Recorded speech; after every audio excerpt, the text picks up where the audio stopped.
বলছিলাম কি গবু, আমার না গাটা কেমন গুলোছে, মনে হয় জ্বর উঠবে। আমি পরে খেয়ে নিব। এই রে, আমিও তো ভুলে গেছি, আমি তো আজ রোজা। আরে ভাই কই যান? আমিও তো রোজা, আমারও নিয়ে যান।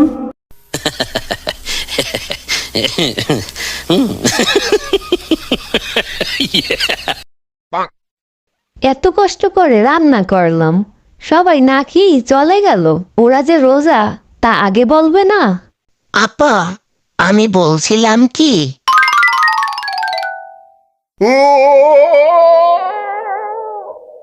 একমাত্র তুই আসো রে কাদের। নে খা, তুই সব খাবার খেয়ে শেষ কর।